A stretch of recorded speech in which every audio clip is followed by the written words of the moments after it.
है 10 जुलाई दिन सोमवार और वक्त हो गया है जी बिजनेस की बेहद ही खास पेशकश इंडिया 360 डिग्री का। मैं हूं स्वाति रायना। हो जाइए तैयार बड़ी खबरों के 360 डिग्री एनालिसिस के लिए।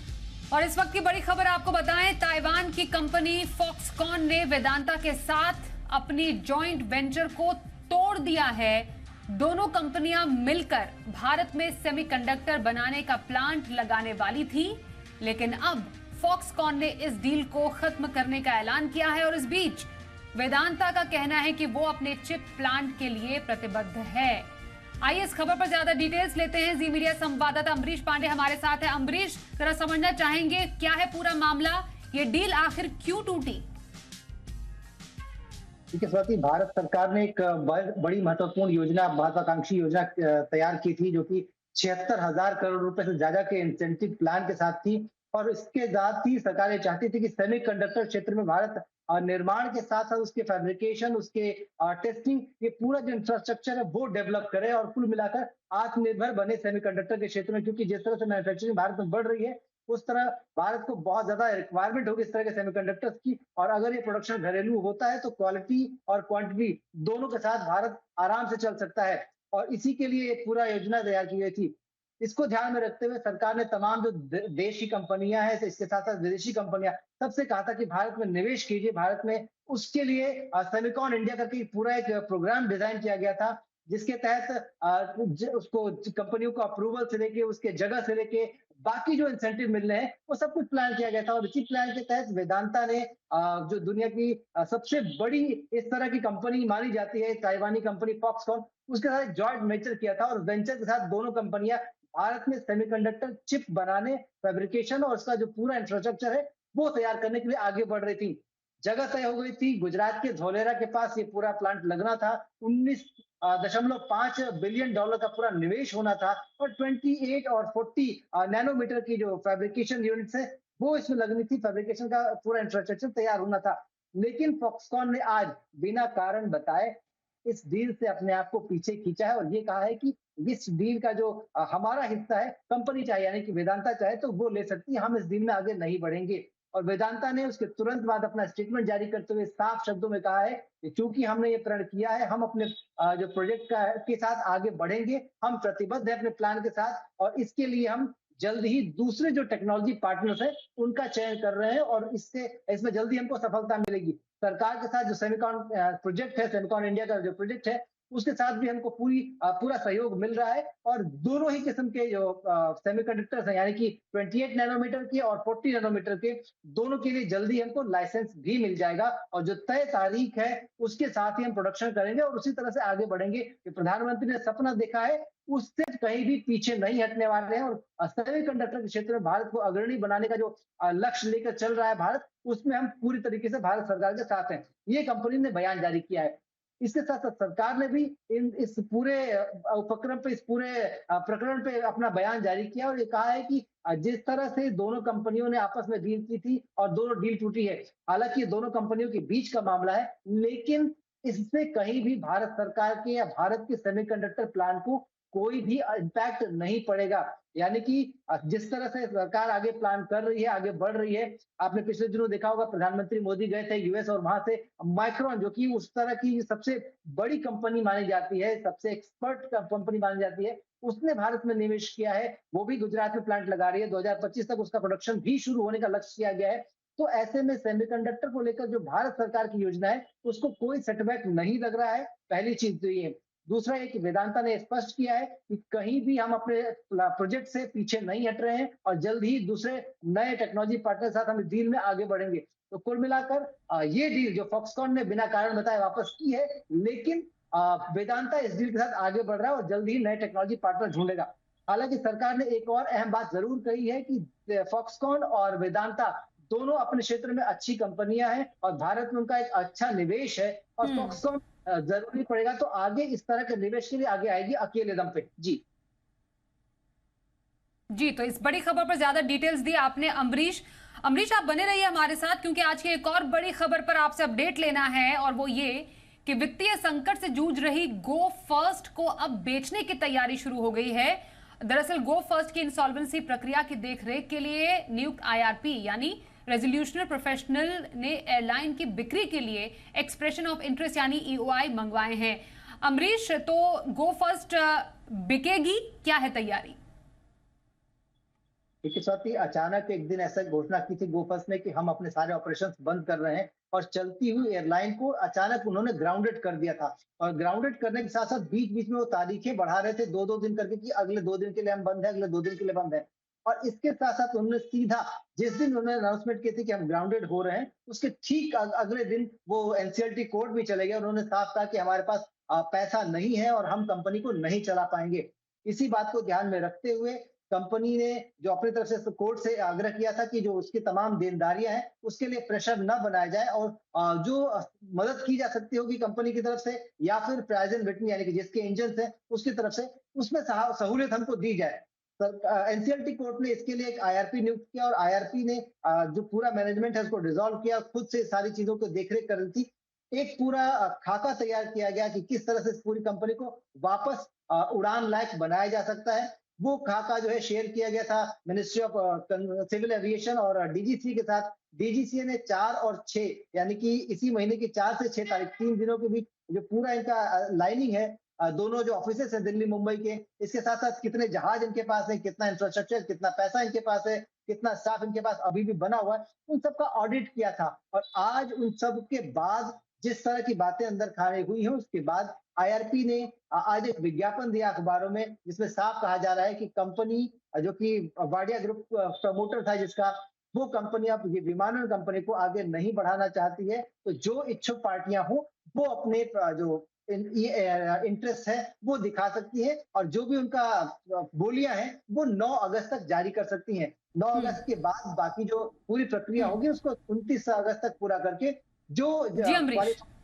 वो इससे पूरा दे दिया जाएगा। तो कुल मिलाकर ये साफ है कि वो फर्स्ट अब वाडिया ग्रुप के साथ तो नहीं, किसी नए पार्टनर के साथ, किसी नए इन्वेस्टर के साथ आगे उड़ान भर सकती है। जी धन्यवाद करेंगे अमरीश दोनों ही खबरों पर अपडेट हम तक पहुंचाने के लिए। आइए बढ़ते हैं आगे और बात करते हैं आज की कवर स्टोरीज की।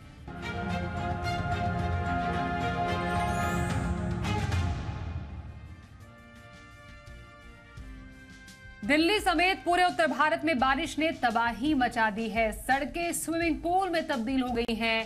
पार्किंग में खड़ी गाड़ियां पूरी तरह पानी में डूब चुकी हैं। ट्रांसपोर्ट सिस्टम पूरी तरह बैठ गया है। कई शहर में तो हालात काफी बिगड़ चुके हैं। घर, मकान, दुकान सब पानी में डूब चुके हैं। इस बार तो बारिश कुछ ज्यादा हुई है। कई जगहों पर तो बारिश ने कई सालों का रिकॉर्ड भी तोड़ दिया। भले ही बारिश इस साल ज्यादा हुई हो, मगर तबाही की कहानी हर साल की है। इसके पीछे बड़ी वजह है कि सिटी प्लानिंग ठीक से नहीं हुई।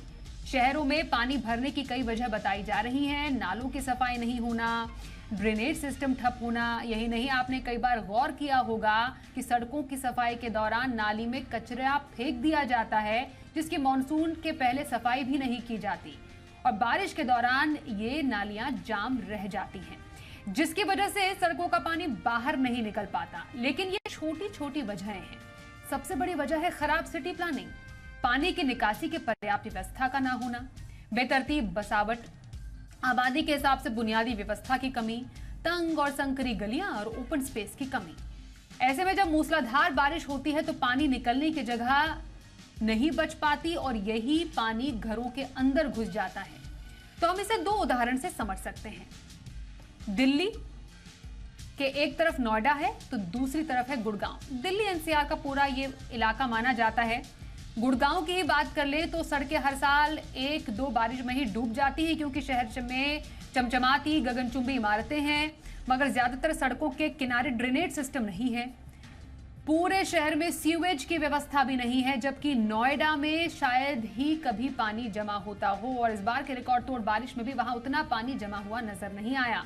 हर सड़क के किनारे नालियां हैं, और दिलचस्प बात यह भी कि नोएडा को सरकार ने प्लानिंग के साथ बनाया है, जबकि गुड़गांव का ज्यादातर विकास निजी बिल्डरों ने किया है, जिन्हें सिटी प्लानिंग से नहीं बल्कि अपने मुनाफे से मतलब है। आपको यह भी बता दें कि साल 1975 में फ्लड प्लेन जोनिंग कानून के लिए एक मॉडल ड्राफ्ट बिल केंद्र सरकार द्वारा सभी राज्यों को भेजा गया था। कुछ राज्य जैसे कि मणिपुर, राजस्थान ने भले ही इस पर कानून बनाया हो, लेकिन इसे अब तक प्रभावी रूप से लागू नहीं किया गया। कई राज्यों ने इस पर कोई कानून बनाने से भी मना कर दिया, तो कुछ राज्यों ने कानून बनाने को लेकर हामी तो भरी, लेकिन अभी तक उस पर अमल नहीं किया गया। इस जो मॉडल ड्राफ्ट है उसके मुताबिक शहर जो है वो फ्लड प्लेन में कुछ जोन या फिर क्षेत्र चिन्हित उनके मुताबिक किए जा सकते हैं। उदाहरण के लिए किसी राज्य में जोन 1, जोन 2, जोन 3 है और इनमें से ऐसा क्षेत्र जहां आने की संभावना न के बराबर होती है। जोन 3 में बाढ़ आने की बहुत ज्यादा आशंका होती है। ऐसे में जोन 1 में तो विकास कार्य संबंधी ज्यादा प्रतिबंध नहीं होंगे, लेकिन जोन 3 में विकास कार्य संबंधी कई नियमों का पालन करना होगा और इससे भारी बारिश से होने वाले नुकसान को रोकना काफी आसान हो सकता है। आइए इसी पे करते हैं चर्चा की शुरुआत। हमारे साथ है दो खास मेहमान, परिचय करा देते हैं। जाने माने टाउन प्लानर राजीव मिश्रा, जो कि sir J college of architecture के प्रिंसिपल भी हैं, और साथ ही दिल्ली के टाउन प्लानर दिक्षु कुकरेजा हमारे साथ हैं। दोनों ही एक्सपर्ट्स का बहुत धन्यवाद हमारे साथ इस बहुत ही महत्वपूर्ण चर्चा में शामिल होने के लिए। साल दर साल वही कहानी, और चाहे देश की राजधानी हो या फिर देश की आर्थिक राजधानी, ये हाल देखकर बहुत ही अचंभा होता है और बहुत ही अफसोस होता है। इसलिए सबसे पहले मैं राजीव जी आपसे जानना चाहती हूं, आखिरकार खामियां कहां पर हैं? हम दिल्ली की हालत देख रहे हैं, हम मुंबई की हालत फिर से वैसे ही देख रहे हैं, क्यों साल दर साल वही कहानी? देखिए, मैं समझता हूं कि बंबई शहर में फ्लडिंग होना एक बड़ी बात होती है, क्योंकि ये सिटी समुद्र को छूकर है। यहाँ पर हर साल फ्लडिंग होती है। इसके लिए म्युनिसिपल कॉरपोरेशन ऑफ मुंबई को फ्लड मैपिंग जोन बनाना बहुत जरूरी होता है, जिसकी वजह से जो पानी कलेक्ट होता है, जो स्टॉर्म वाटर ड्रेन से नहीं जा पाता, उसको पंप आउट करके फ्लडिंग नहीं होने के लिए कार्रवाई की जाती है। लेकिन हर साल हम देखते हैं कि उसी जगह हर साल फ्लडिंग होती है, जिसके ऊपर विशेष ध्यान देने के बावजूद उस पर कार्रवाई नहीं हो पाती। ये सिटी प्लानिंग का दोष तो है ही, लेकिन सिटी प्लानर्स को अगर मौका दिया जाए कि इसका ऑल्टरनेटिव प्लान बनाकर फ्लड मैपिंग जोन देके एक प्रॉपर कमिटी बनाकर इसके ऊपर अगर कार्रवाई की जाए तो इसका हल निकला जा सकता है। लेकिन निकालने के लिए हल इतना मेहनत का काम है, ऐसा म्युनिसिपल कॉर्पोरेशन को लगता है, इसलिए इस पर ज्यादा ध्यान दिया नहीं जाता। मैं समझता हूं कि यह संभव है। फ्लडिंग बचाने से ट्रैफिक का भी प्रॉब्लम सॉल्व होता है, क्योंकि ट्रैफिक अटक जाने से पूरा शहर रुक जाता है।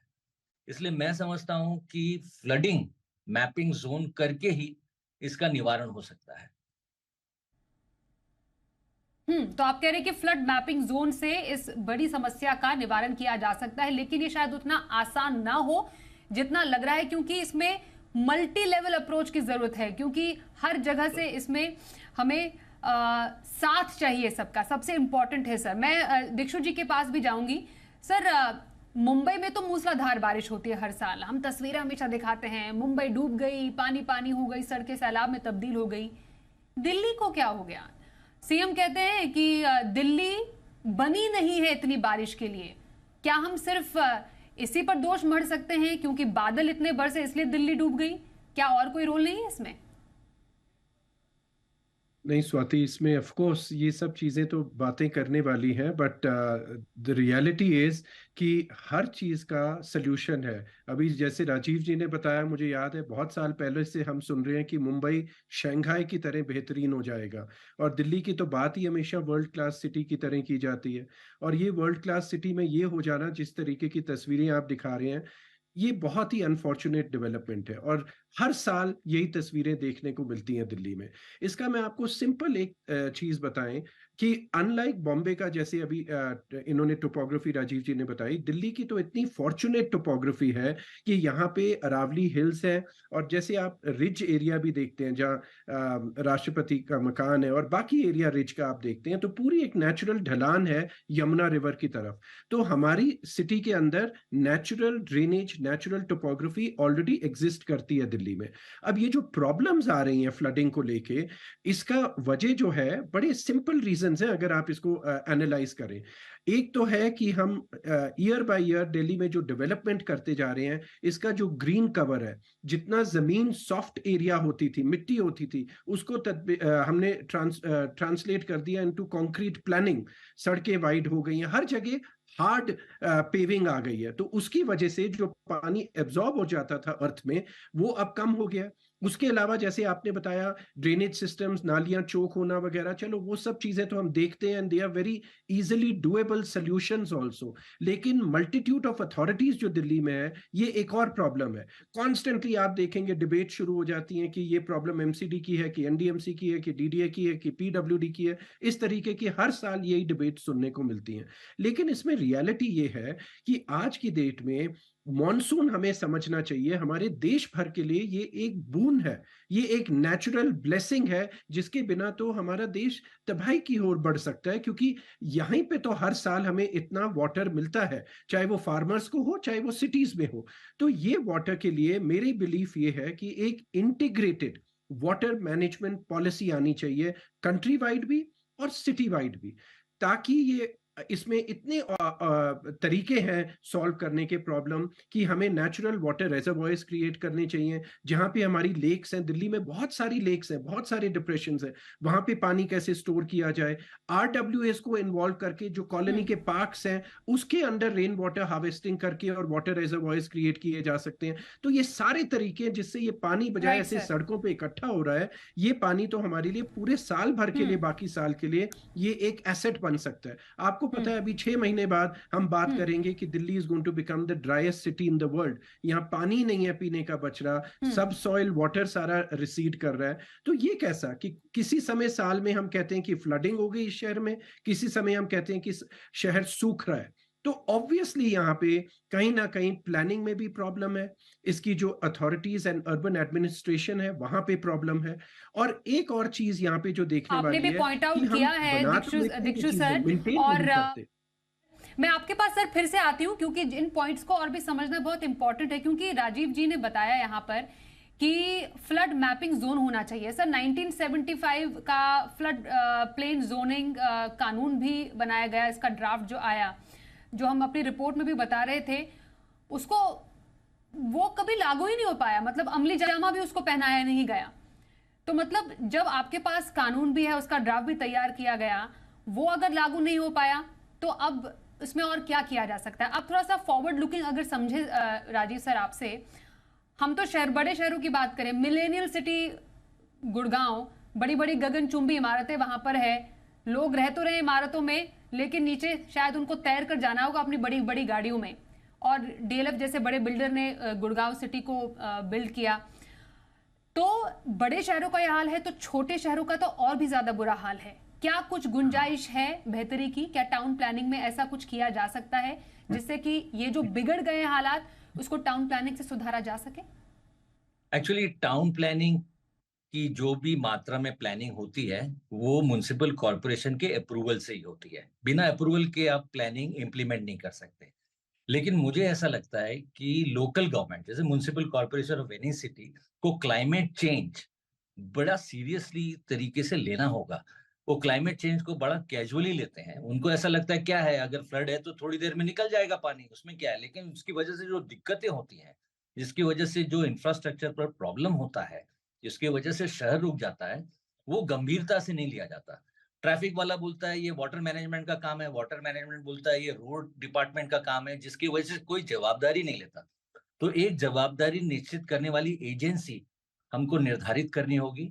और म्युनिसिपल कॉर्पोरेशन में दो तरह के पावर्स होते हैं, एक होता है डिस्क्रिशनरी पावर्स और एक होता है ऑब्लिगेटरी पावर्स। ऑब्लिगेशन होना चाहिए म्युनिसिपल कॉर्पोरेशन का कि अगर आपके शहर में फ्लड होता है तो ये आपके लिए शर्मनाक बात है, ये हमारे शहर को रोकता है, शहर की इकोनॉमी को रोकता है। और फ्लड को जब तक आप सीरियसली नहीं लेंगे, और जैसे कि दीक्षु जी ने बताया, वाटर रिजर्वॉयर में इसको हम स्टोर नहीं करेंगे, जिसका इस्तेमाल हम बाद में कर सकें सब सॉइल वाटर को लेवल बनाने के लिए, तब तक इसको सीरियस से नहीं लेगा। मुझे तो ऐसा लगता है कि शहर के म्युनिसिपल कॉर्पोरेशन को फाइन लगाना चाहिए कि अगर अगली बार इस जगह वापस फ्लडिंग हुई तो इसमें कहीं ना कहीं आपको इसका मूल्य मापन कर फाइन देना होगा। जब तक हम उनको इस मामले में जवाबदार नहीं ठहराएंगे तब तो वो ऐसे ही चलता रहेगा। मुझे ऐसा लगता है कि ऐसा कोई कानून होना चाहिए कि अगर किसी भी शहर में फ्लड हुआ, किस कारण से हुआ, उसका निर्धारण अभी करें, ताकि बाद में नागरिक को इस बात की कोई परेशानी ना हो।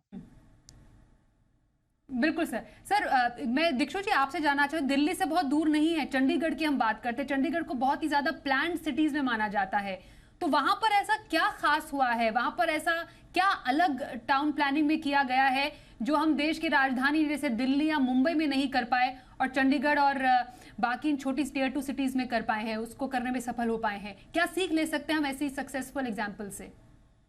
ये बहुत अच्छा सवाल है आपका स्वाति, बिकॉज इसी देश में ऐसे एग्जाम्पल्स हैं ना, जैसे आप चंडीगढ़ का दे रहे हैं कि वहां पे ऐसी क्यों नहीं प्रॉब्लम्स आती। इसका सिंपल आंसर ये है कि यहाँ पे जो प्लानिंग चंडीगढ़ की अगर हम बात करें, या अगर आप एनडीएमसी एरिया की भी दिल्ली में बात करें, कि प्लानिंग जो होनी चाहिए वो एक फ्यूचर के लिए होती है। आफ्टर ऑल उसके अंदर प्रोजेक्शंस किए जाते हैं कि 10 साल बाद, 20 साल बाद, 50 साल बाद और 100 साल बाद किस डायरेक्शन में चांसेस हैं सिटी की डेवलपमेंट के, कैसे सिटी डेवलप होगी।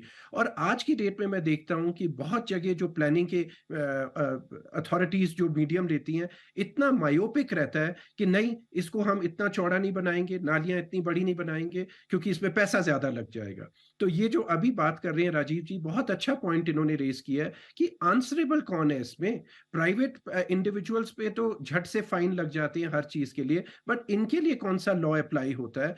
जब तक मेरे को लगता है जैसे बाकी इश्यूज में कोर्ट्स नहीं स्टेप इन करते और वो नहीं ऐसे इस तरीके से पनिशमेंट सुनाते या एक तरीके से फाइन्स लगाते, ये चीज तो हर साल ही हम सुनते रहेंगे। तो to answer again your question, Chandigarh जैसे शहरों में फ्यूचर प्लानिंग की प्रोविजन लेके उस तरीके से डेवलपमेंट की गई है। और यहाँ पे बहुत से शहर जो हमारे हैं या छोटे नगर भी हैं, वहां पे हम उस तरीके की लॉन्ग टर्म प्लानिंग के बारे में सोचते ही नहीं है।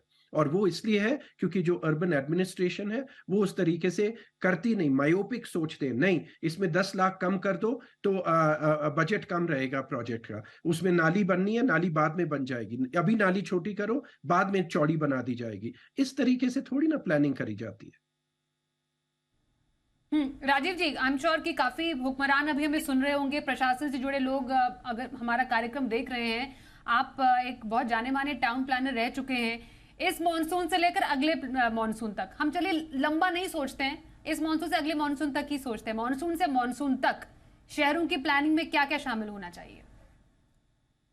शहरों के प्लानिंग में मैडम एक इंटीग्रेटेड वाटर मैनेजमेंट सिस्टम होना चाहिए कि किसी भी प्रकार से किस प्रकार हम वाटर को डाइवर्ट कर सकें ताकि किसी एरिया में फ्लडिंग ना हो। जहां पर ज्यादा फ्लडिंग होती है वहां पर हम पंप लगाएं जिससे वाटर पंप आउट करके हम किसी वाटर रिजर्वायर में स्टोर करें। तीसरी बात है, जो सीवेज सिस्टम है, जो शहरों की नालियां हैं, उसको 3 महीने पहले से ही सफाई करके रखें ताकि अगर फ्लडिंग हो तो वाटर को जाने के लिए मार्ग मिले। और चौथी बात, जब भी आप कोई भी नया डेवलपमेंट अप्रूव करें, उसमें जब तक वाटर रिजर्वेशन पॉलिसी के हिसाब से आप रेन वाटर हार्वेस्टिंग नहीं करते या पानी जो जमा होता है उसका आप कोई नया तरीका नहीं अपनाते, तब तक आपको किसी भी प्रोजेक्ट का अप्रूवल नहीं दिया जाए। अगर आप ऐसा करते हैं तो आप शहर को रोकते हैं। ये आपकी नागरिक लोगों की जिम्मेदारी है और ये शहर की म्युनिसिपल कॉर्पोरेशन की जिम्मेदारी है कि शहर को अच्छी तरह चलाएं और शहर को रहने लायक बनाएं ताकि क्वालिटी ऑफ लाइफ इंप्रूव हो। छोटी सी बात, पानी फ्लडिंग हो जाती है। मैं आपको एक एग्जांपल देता हूँ। हॉलैंड नाम का एक देश है जो सी लेवल के नीचे है, लेकिन उनके यहाँ ऐसा कैनाल सिस्टम है, ऐसा वाटरवे सिस्टम है, ऐसा ड्रेनेज सिस्टम है, वहां पे कभी पानी जमता ही नहीं क्योंकि उसको बड़ा सीरियसली लिया गया है। आपको कोई नए तरीके टेक्नोलॉजी अपनाकर पानी को किस तरह बहाव से ले जाकर दूसरी जगह हम पहुंचाएं ताकि फ्लडिंग एक जगह न हो, इस पर मेरे ख्याल से वाटर इंजीनियर्स, हाइड्रोलिक इंजीनियर्स को काम करना चाहिए और उनको सीरियसली, मैं तो बोलता हूँ इंसेंटिव भी देना चाहिए। अगर आपने किसी भी जगह पे फ्लड रोकने का काम किया हो तो आपको ये इंसेंटिव दिया जाता है। आपका नागरिक अभिनंदन करना चाहिए अगर आप ऐसा करते हैं तो, क्योंकि टाउन प्लानर्स जो होते हैं वो तो प्लान बनाते हैं, वो एक प्रकार का डेवलपमेंट प्लान निर्धारित करते हैं, लेकिन ऑपरेशन और मेंटेनेंस तो लोकल गवर्नमेंट ही देखती है। उसके ऊपर अगर हम प्लानर्स को बोलेंगे कि ये ऐसा करना चाहिए था, वैसा करना चाहिए तो ऐसा नहीं होता, तो ये गलत बात होगी। प्लानर्स हमारे पास बहुत अच्छे हैं। अगर उनकी बात आप माने तो बहुत ही अच्छा प्लान तैयार करके वो दे सकते हैं, ताकि किसी भी जगह फ्लडिंग ना हो। केवल विश्वास की बात है, ऐसा आप उनको करने का मौका दें, बस, और कुछ नहीं। बड़े साधारण सी बात है, अगर आप इस पे ध्यान दें तो इससे निपटारा हो सकता है, इसका छुटकारा पाया जा सकता है। केवल सीरियसली लेने की बात है। और मल्टी डिसिप्लिनरी जो ऑर्गेनाइजेशंस हैं, जो हमारे म्युनिसिपल कॉर्पोरेशन में अलग अलग डिपार्टमेंट में, उसमें से एक बंदे को कोऑर्डिनेटर किया जाए जो सबसे काम करवाए, ताकि फ्लडिंग किसी भी जगह, किसी भी शहर में ना हो। तो फ्लड मैपिंग जोन, इसकी आवश्यकता है। वाटर मैनेजमेंट पॉलिसी, क्योंकि वाटर हार्वेस्टिंग हम स्कूलों में बच्चों को सिखाते हैं कि कैसे बारिश का पानी जो है उसको प्रॉपरली अगर हार्वेस्टिंग की जाए वही हमारे आगे काम आ सकता है। और यही बारिश का पानी जब नालियों में निकल जाता है, इस तरीके से नाली के पानी के साथ मिल जाता है, तो क्या इसका इस्तेमाल हो सकता है। तो यही सीख अगर इसको अमल में लाए, अगर खुद प्रशासन भी अलग अलग जो इसके लिए जिम्मेदार है, तो शायद ऐसी हालत नहीं होगी सड़कों की जो हम इस बारिश में देख पा रहे हैं। अपने अपने राय रखने के लिए हमारे दोनों ही जो एक्सपर्ट्स हैं, राजीव मिश्रा जी और दीक्षु कुकरेजा जी, आप दोनों का बहुत धन्यवाद करेंगे हमारे साथ इस चर्चा में शामिल होने के लिए। तो ये थी हमारी आज की कवर स्टोरी।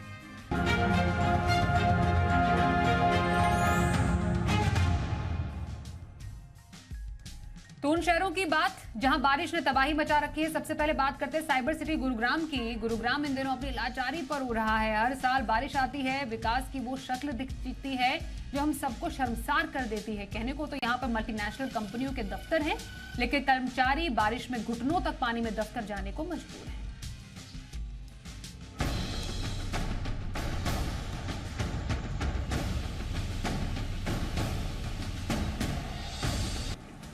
देश भर के कई राज्यों में भारी बारिश से हाहाकार मचा हुआ है। मैदान हो या पहाड़ी इलाके, हर तरफ बारिश का कहर देखने को मिल रहा है। हरियाणा के गुरुग्राम की इन तस्वीरों को देखिए, आप यकीन नहीं कर पाएंगे कि इसे साइबर सिटी भी कहा जाता है। माना कि सावन का महीना है और बारिश तो होगी ही, लेकिन मिलेनियम सिटी का दम भरने वाले गुरुग्राम में इस कदर तबाही मचेगी, ये किसी ने सोचा भी नहीं होगा। जिधर नजर घुमाओ सिर्फ पानी ही पानी। ओल्ड गुरुग्राम हो या न्यू गुरुग्राम, हर तरफ जलभराव देखने को मिला। पूरा शहर एक झील की तरह दिखा। ऐसा लगा गुरुग्राम मानो जलग्राम बन गया हो। गुरुग्राम की इन तस्वीरों को देखिए।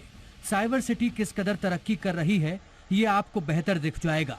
हर तरफ पानी शायद विकास की कहानी कह रहा है। विकास इस कदर की थानी में भी पानी घुस गया है।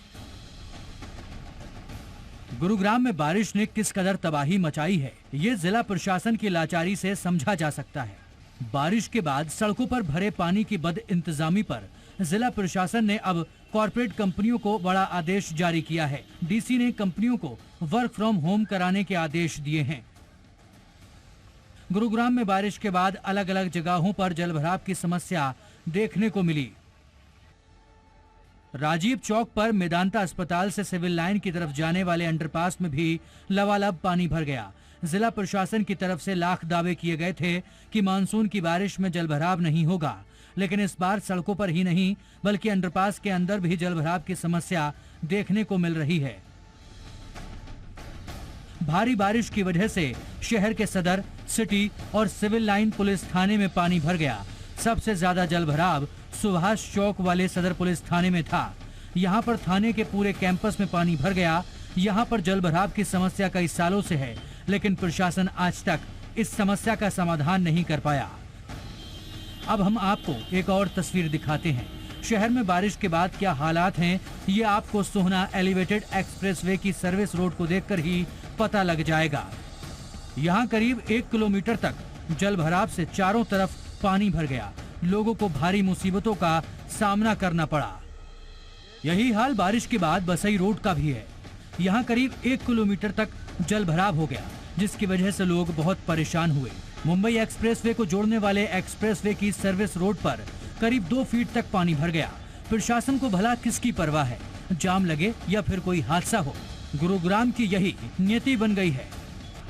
अब हम आपको गुरुग्राम की एक बड़ी सच्चाई से रूबरू कराते हैं। जिस शहर में आज बारिश से हाहाकार मचा है, वो शहर हरियाणा को सबसे ज्यादा जीएसटी कलेक्शन देता है। गुरुग्राम वो शहर है जहां युवाओं के सपने पलते हैं। बड़ी बड़ी मल्टीनेशनल कंपनियों की ऊंची ऊंची इमारतें विकास की इबारत खड़ा करती हैं, लेकिन उसी शहर में बारिश का पानी उन सारे सपनों पर ब्रेक लगा देता है जो कामयाबी के शिखर पर ले जाने के लिए बाहें फैलाए रहती हैं। गुरुग्राम से प्रमोद शर्मा के साथ जी मीडिया।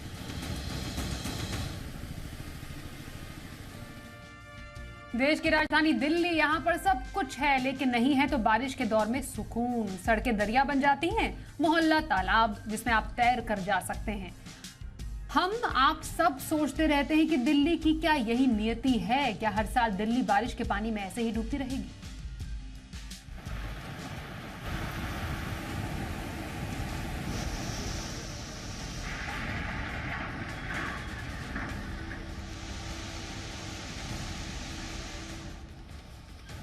दिल्ली एनसीआर में पिछले 2 दिनों से हो रही भारी बारिश से लोगों का बुरा हाल है। भारी बारिश ने पूरा शहर दरिया बना दिया है। दिल्ली का कनॉट प्लेस, आईटीओ, मिंटो ब्रिज, मयूर विहार इलाके भले ही अलग हों, लेकिन बर्बादी की तस्वीरें एक ही हैं। राजधानी दिल्ली में तो अब बाढ़ का खतरा मंडराने लगा है। हथनी कुंड बैराज पर यमुना नदी में लगातार जलस्तर बढ़ रहा है। यमुना के कैचमेंट एरिया में 2 दिन से लगातार भारी बारिश की वजह से बुरा हाल है। बैराज से छोड़ा गया पानी कल तक दिल्ली पहुंच सकता है, लिहाजा लोगों से एहतियात बरतने की अपील की गई है। यमुना का जल स्तर लगातार बढ़ता जा रहा है, क्योंकि हरियाणा के हथनी कुंज बैराज से 1 लाख क्यूसेक पानी छोड़ा गया है और ये पानी सुबह 10 बजे से लेकर 12 बजे तक दिल्ली में दस्तक देगी।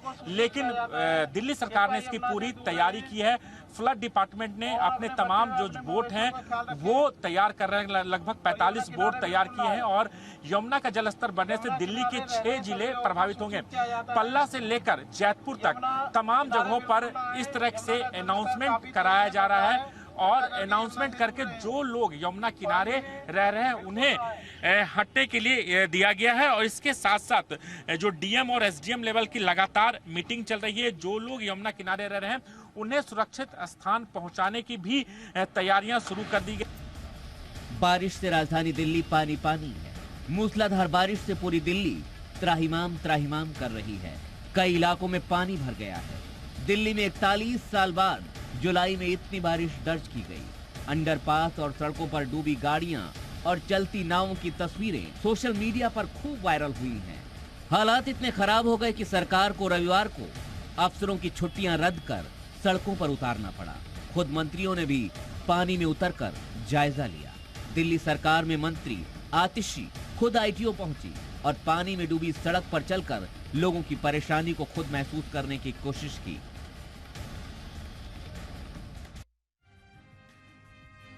बाढ़ का सबसे ज्यादा असर फिलहाल हिमाचल में नजर आ रहा है। हिमाचल में मंडी में हालात बेहद खराब हैं। बारिश में फंसे लोगों का रेस्क्यू किया जा रहा है। एनडीआरएफ की टीमें लगातार रेस्क्यू ऑपरेशन चला रही हैं। तो मनाली में भी हालात खराब हैं, जहां नदी के उफान में कई कारें बह गई। कुदरत के कहर की इन तस्वीरों को जितनी बार देखा जाए उतनी बार खौफ बढ़ता जाता है। सोचिए जो लोग इन इलाकों में रह रहे होंगे उनके लिए ये मंजर कितना भयावह होगा। देश की पुरानी बाढ़ की त्रासदियों की याद दिलाती ये तस्वीरें हिमाचल प्रदेश के अलग अलग इलाकों की है, जहां भारी बारिश के बाद कहीं गाड़ियां बह रही हैं, कहीं घर गिर रहे हैं, तो कहीं सालों साल पुराने पुल बह गए। लगातार बारिश की वजह से पंडोह डैम से भारी संख्या में पानी छोड़ा जा रहा है। इससे ब्यास नदी ने रौद्र रूप धारण कर लिया है। स्थानीय निवासियों की माने तो 28 साल पहले 1995 में ब्यास नदी का ऐसा रूप देखने को मिला था। मंडी के थुनाग बाजार की ये खौफनाक तस्वीरें देखिए। नदी की तरफ से आए पानी में बड़े बड़े पत्थर, पेड़, मलबा बह रहा है। पानी का तेज बहाव जैसे ही आता है, लोगों में चीख पुकार मच जाती है। बहाव इतना तेज है जिसे देखकर लग रहा है मानो सब बहा कर ले जाएगा।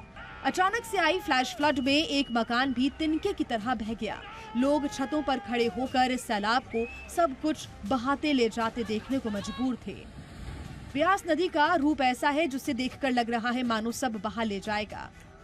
सालों साल से बने पुल भी इसके रौद्र रूप के आगे टिक नहीं पा रहे हैं। ऐसा ही एक पुल ये भी है जो कि 50 साल पुराना था, लेकिन नदी के बहाव के आगे ये भी टिक नहीं पाया।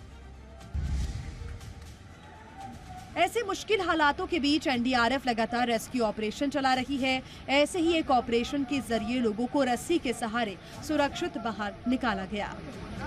मंडी का पंचवक्त्र मंदिर व्यास नदी की लहरों में घिरा हुआ है। हिमाचल में जहां 3 दिन से जारी मूसलाधार बारिश से तबाही का मंजिल है, वहीं छोटी काशी का ये मंदिर सुरक्षित है। मंदिर के शिखर के पास तक व्यास नदी का पानी पहुंचा है। आधे से ज्यादा ये मंदिर जलमग्न है, लेकिन मंदिर अब भी सुरक्षित खड़ा है। मंडी का ये ऐतिहासिक पंचवक्त्र मंदिर 300 साल से ज्यादा पुराना है और पूरे हिमाचल में इस मंदिर की बड़ी मान्यता है। ब्यास नदी के बाद अब पार्वती नदी का रौद्र रूप देखिए। ये है कुल्लू में बना मणिकरण गुरुद्वारा, जिसके सामने पार्वती नदी बहती है, लेकिन इसके पास जल प्रलय का ये मंजर है कि आसपास के लोगों के लिए जान बचाना आफत हो गया है। मणिकरण गुरुद्वारे को जोड़ने वाले पुल तक पानी पहुंच चुका है। हिमाचल प्रदेश का सबसे लोकप्रिय टूरिस्ट स्पॉट मनाली, अब यहाँ भी कुदरत का कहर देखिए। बारिश की वजह से हाईवे टूट चुका है। टूरिस्ट की गाड़ियां एक एक कर नदी में बह रही हैं, तो वहीं नदी किनारे बने होटल भी ताश के पत्तों की तरह बहते नजर आ रहे हैं।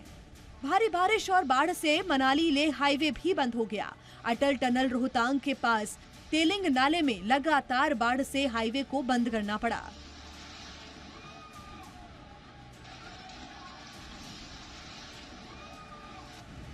ब्यूरो रिपोर्ट, जी मीडिया। मॉनसून का कहर देश के कई राज्यों में देखने को मिल रहा है। शहरों में पार्किंग और सड़कों पर खड़ी गाड़ियां तक पानी में डूब चुकी हैं। पहाड़ों पर तो नदियों के फान में कारें खिलौनों की तरह बह गई। टू व्हीलर के नुकसान की तो बात ही करना बेमानी है। यही नहीं, हर मॉनसून के इस बार भी पेड़ गिरने से भी इस मॉनसून में भी इस बार पेड़ गिरने से गाड़ियां खराब हो रही हैं। ऐसे में समझिए कि कैसा आप व्हीकल इंश्योरेंस क्लेम के जरिए नुकसान की भरपाई कर सकते हैं, लेकिन हर कार बीमा आपको क्लेम नहीं देगा। मॉनसून से अपने व्हीकल को बचाने के लिए आपको सही इंश्योरेंस के साथ सही कवर भी लेना होगा, जैसे इंजन की सुरक्षा के लिए engine protection cover, zero depreciation cover हर तरह के डैमेज की भरपाई करता है।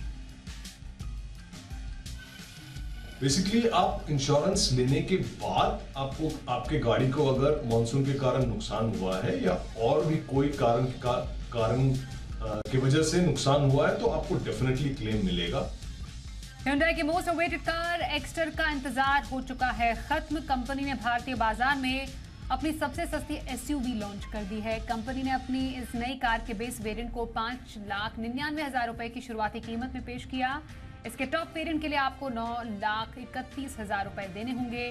Hyundai एक्स्टर में 1.2 लीटर कपा पेट्रोल इंजन दिया गया है। एक्स्टर की और क्या खूबियां हैं बता रही हैं जी बिजनेस की executive editor Swati Khandelwal.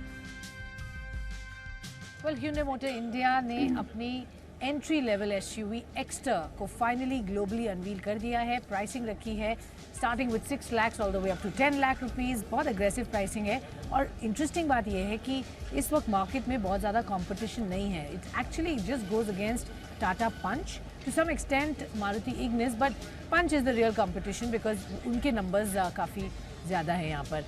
11,000 per month पंच यहाँ पर सेल करती है और कंपनी को उम्मीद है कि यही नंबर वो इसके भी सेल कर सकते हैं। Well the way the car looks आप देख सकते हैं, बहुत प्रोमिनेंट कोकी कार ही है। Looks very different and smart. जो इसको फिनिशेस दिए हैं, the edges that you can see, the prominent front that you can look at, and also extra की badging, ये बहुत unique and different look in terms of the way the car now looks, और उसकी एक presence feel कराने की बात की गई है। ओवरऑल अगर उसकी साइड प्रोफाइल पर भी जाएं तो इसको काफ़ी अच्छे से you feel a sense of space in the car। 2850 mm की यहाँ पर व्हील बेस है and if you come at the back, I mean this is something you will really appreciate and like। मुझे जो बहुत पसंद आया वो ये है HLED, जो इसको बहुत prominent दिखाते हैं, बनाते हैं। अंदर से बहुत सारा स्पेस दिया है, स्मार्टली यूज़ किए हैं फीचर्स, बट सेफ्टी पर बहुत ज़्यादा ध्यान दिया गया है। कंपनी का कहना है कि उन्होंने 26 इसमें स्टैंडर्ड सेफ्टी फीचर्स दिए हैं। which goes up to 40+ when it comes to optional safety features. So safety is a must. 6 airbag standard यहाँ आपको मिलते हैं. Overall ये segment बहुत इम्पॉर्टेंट है for Hyundai to get the volumes going for them. इस स्पेस में बहुत सारा कंपटीशन आ चुका है मारुति की तरफ से, Tata Motors, Mahindra, everyone is gunning for the entry level और कम्पैक्ट एसयूवी, और ये एंट्री लेवल एसयूवी उनके वॉल्यूम्स में आगे बढ़ेगा. कंपनी का मानना है ये ऑफ कोर्स ग्लोबल लेवल पर भी इसको बेचना चाहेंगे, तो एक्सपोर्ट्स भी इसके जल्द होंगे. But overall I think the way it looks, the way it is package with all the features जो आपको हमने दिखाए गाड़ी के अंदर, उसको देखते हुए and the pricing, I think ये सेगमेंट डेफिनेटली यहाँ ग्रो करने के लिए तैयार है. Hyundai मोटर इंडिया के चीफ ऑपरेटिंग ऑफिसर ने बताया कि एक्स्टर शुरुआती लेवल के सभी एसयूवी को देगी कड़ी टक्कर. सुनिए. ये सेगमेंट में एक्चुअली बहुत ज़्यादा कंपटीशन इस वक्त नहीं है. तो सबसे पहले तो आप इस सेगमेंट को कैसे देख रहे हैं ग्रो करते हुए with the launch of this car? Thank you Swati. पहली बात तो यह है कि आपको पता ही है कि एसयूवी ज़्यादा फ्लेवर आज आप देखते हैं इंडियन ऑटो इंडस्ट्री का 46% लगभग एसयूवीज़ हैं, और Hyundai की बात करें तो लगभग 55% सेल हमारी एसयूवीज़ की है. ये एक सब सेगमेंट ऐसा था जिसमें हम नहीं प्रेजेंट थे. आज आप देखते हैं तो एक ही मॉडल है यहाँ पर और लगभग 10,000 महीने की गाड़ियाँ हो रही हैं. मेरा खुद का मानना यह है कि बहुत अच्छी ग्रोथ होने वाली है और एक साल में प्रॉब्लली सेगमेंट को हम डबल होते हुए देख सकते हैं. अगर हम गाड़ी के स्पेस के आपने बात की, कंफर्ट की बात की, फीचर्स में भी बहुत सारे फीचर्स आपने as always of course Hyundai जाना जाता है सेगमेंट फर्स्ट फीचर्स जो आपने इसमें इंट्रोड्यूस किए हैं वो क्या है? बिल्कुल, देखिए एक तो पहली बात है सेफ्टी. हमने 6 एयरबैग स्टैंडर्ड किया है और जो कि एक बहुत बड़ा एक बेंचमार्क है, और इसमें 40 सेफ्टी फीचर्स हैं. और अगर आपने बात की कि 12 लैंग्वेजेस आप AV&T में यूज़ कर सकते हैं, 60 के लगभग कनेक्टिविटी फीचर्स हैं इसमें. ऑफकोर्स अगर आप करते हैं सनरूफ है इसमें, और बेसिकली कस्टमर जो है ना बहुत ही कनेक्टेड फील करने वाला है इस गाड़ी के अंदर. उसको लगने वाला है कि यस इस गाड़ी में वो सब कुछ है जो कि उसे चाहिए, जो कि उसे कंफर्ट चाहिए, स्पेस चाहिए, और जिसे कहते हैं आइसिंग ऑन द केक, वो इस प्राइसिंग से आज बहुत सारे कस्टमर जो हैं, आई एम श्योर चाहे वो हैच के हों या वो एसयूवीज़ के हों, बहुत सारे कस्टमर्स इस गाड़ी की तरफ आकर्षित होने वाले हैं. कल जीएसटी काउंसिल की बैठक होने वाली है. इस बैठक का क्या है एजेंडा, बता रहे हैं जी मीडिया संवाददाता तरुण शर्मा. तरुण, जानना चाहेंगे जीएसटी काउंसिल की बैठक कैसे है, क्या है एजेंडा? बिल्कुल, कल जीएसटी काउंसिल की बैठक है और इस समय अभी ऑफिसर्स की बैठक चल रही है जो जीएसटी काउंसिल के एक दिन पहले होती है. ऑफिसर्स को बताया जाता है कि एजेंडा क्या क्या है, क्यों इस मामले को फिटमेंट कमेटी के सामने लाया गया, क्या उनके राय है और क्या कल होगा. सबसे इम्पोर्टेंट है ऑनलाइन गेमिंग, हॉर्स रेसिंग और कैसीनो पे क्या जीएसटी की दर लगाई जाए, जीएसटी किस तरीके से वसूला जाए, वो एक डिस्कशन कल होने वाला है. एसयूवी, एक्सयूवी, एमपीवी जो गाड़ियां हैं उस पर सेस किस पे क्लैरिटी आएगी कि यदि कम गाड़ियां 4 मीटर से ज़्यादा है, 1500 सीसी से ज़्यादा है, 1.7 मीटर से ज़्यादा यदि ग्राउंड क्लियरेंस है तो सेस जो है वो 22% लगेगा. इसके साथ साथ जो सिनेमा हॉल में फूड एंड बेवरेजेस मिलते हैं उस पर क्लैरिटी आएगी कि जो अभी 18% वसूला जा रहा है उसको 5% ही वसूलना चाहिए था. इस पर क्लैरिटी आएगी, वो जीएसटी काउंसिल के सामने जाएगा. रेट जहाँ पे कम होंगे वो यदि आप अनफ्राइड जो चिप्स हैं उनमें 18% से 5% करने का प्रावधान की सिफारिश फिटमेंट कमेटी ने करी है. इसके साथ साथ एक कैंसर की दवाई है जो 63 लाख रुपए की दवाई है और जो बाहर से ही मंगाई जाती है उस पर IGST 12% लगता है, उसको ज़ीरो करने का फिटमेंट कमेटी का प्रपोज़ल है. इसके साथ साथ जो रेयर डिजीज़ के लिए फूड और मिनरल्स यूज़ होते हैं उस पर भी IGST को ज़ीरो करने का फिटमेंट कमेटी ने प्रपोज़ल दिया. और इसके साथ साथ जो रजिस्ट्रेशन प्रोसेस है उसको कैसे सख्त बनाया जाए जिससे फेक ITC बोगस कंपनियों का रजिस्ट्रेशन ना हो पाए, ये भी एक मुद्दा कल की जीएसटी काउंसिल की मीटिंग में रहे.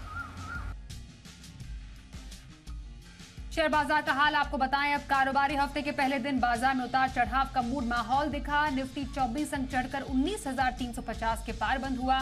सेंसेक्स 64 अंक चढ़कर 65,340 के लेवल पर क्लोज हुआ. बैंक निफ्टी 64 अंक गिरकर 44,860 के स्तर पर बंद हुआ.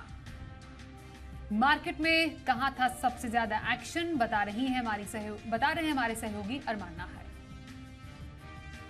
देखिए, मार्केट के हिसाब से अगर आप देखें तो आज आपको मार्केट में थोड़ा सुस्ती है माहौल देखने को मिला है। निफ्टी में अगर आप देखेंगे लगभग 31 पॉइंट्स के आसपास की रैली आती हुई दिखी है। वही निफ्टी बैंक भी आपको थोड़ा सा फ्लैट के आसपास या थोड़ा सा नीचे जो है नेगेटिव जो है वो बंद होता हुआ दिखा है। हालांकि अगर आप टॉप निफ्टी गेनर्स की बात करें तो उसमें रिलायंस दिग्गज जो है वहाँ पे 4% की बढ़ोतरी हुई है। टाटा स्टील, JSW स्टील और भारतीय एयरटेल में अगर आप देखें तो वहाँ पे आपको जो है बढ़त आती हुई दिखी है।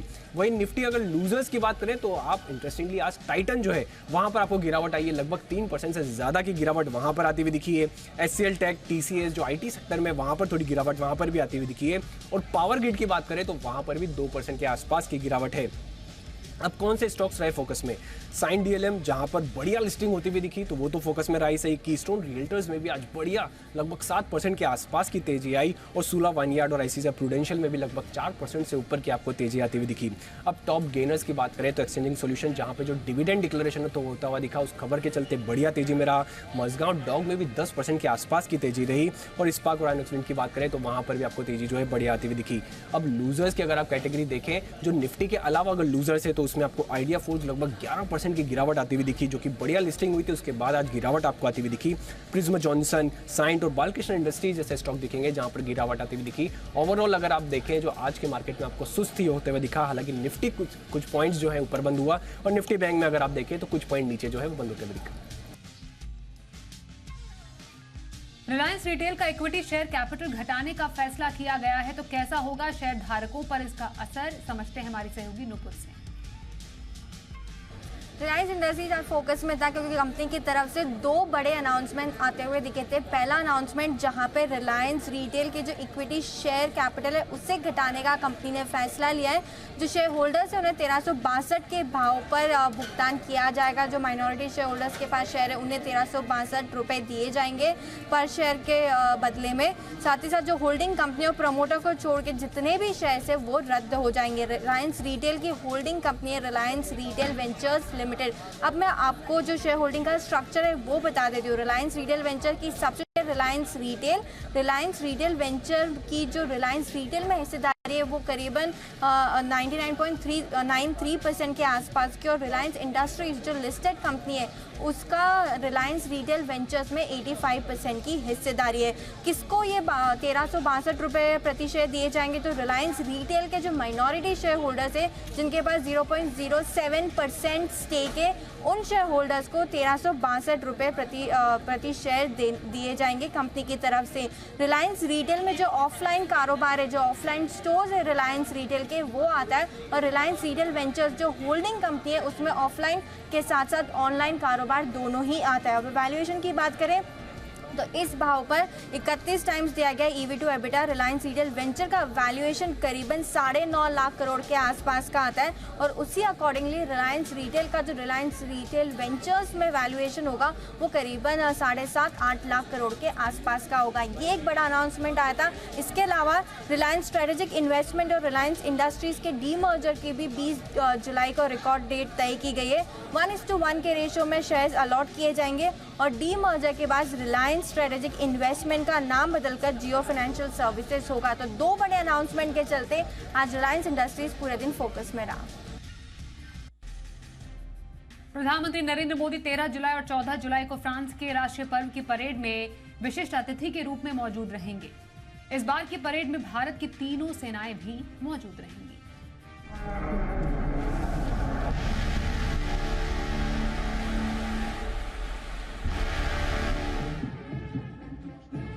प्रधानमंत्री नरेंद्र मोदी 13 जुलाई और 14 जुलाई को फ्रांस के राष्ट्रीय पर्व की परेड में विशिष्ट अतिथि के तौर पर मौजूद रहेंगे।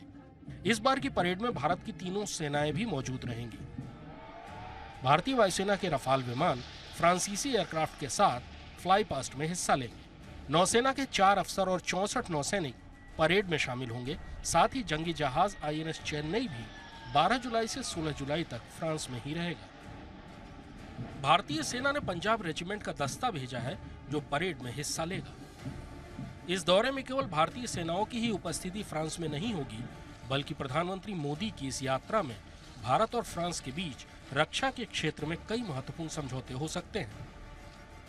सबसे महत्वपूर्ण है भारतीय नौसेना के लिए लड़ाकू विमानों का सौदा। भारतीय नौसेना को अपने स्वदेशी एयरक्राफ्ट कैरियर के लिए फाइटर जेट की तलाश। संभावना जताई जा रही है कि इस दौरे में नौसेना के लिए रफाल फाइटर जेट खरीदने पर बात आगे बढ़ सकती है। एयरक्राफ्ट कैरियर के लिए फाइटर जेट के साथ साथ भारतीय नौसेना को नई सबमरीन की भी बहुत ज्यादा जरूरत है। भारत ने फ्रांस के सहयोग से ही कलवरी क्लास की 6 सबमरीन बनाई हैं, जिनमें से 5 नौसेना में शामिल भी हो चुकी हैं। अंतिम सबमरीन के अगले साल तक नौसेना में शामिल होने की संभावना है। खबरें ये हैं कि इस यात्रा में फ्रांस के साथ 3 और कलवरी क्लास के भारत में ही निर्माण पर समझौता हो सकता है।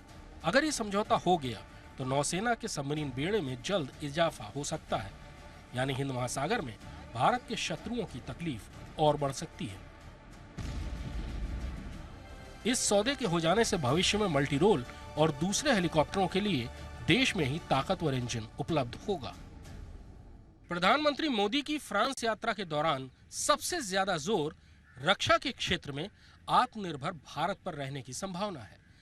स्वदेशी एयरक्राफ्ट कैरियर के लिए फाइटर जेट चाहिए, स्वदेशी हेलीकॉप्टर के लिए इंजन की तकनीक चाहिए। सबमरीन बनाने की तकनीक भले ही विदेश से आए, लेकिन उनका निर्माण भी देश में ही होगा। इन समझौतों से तीनों ही सेनाओं को फायदा होगा, लेकिन सबसे ज्यादा भारतीय नौसेना की ताकत बढ़ेगी। कृष्ण मोहन मिश्रा, जी मीडिया, दिल्ली। इंडिया 360 डिग्री में बस इतना।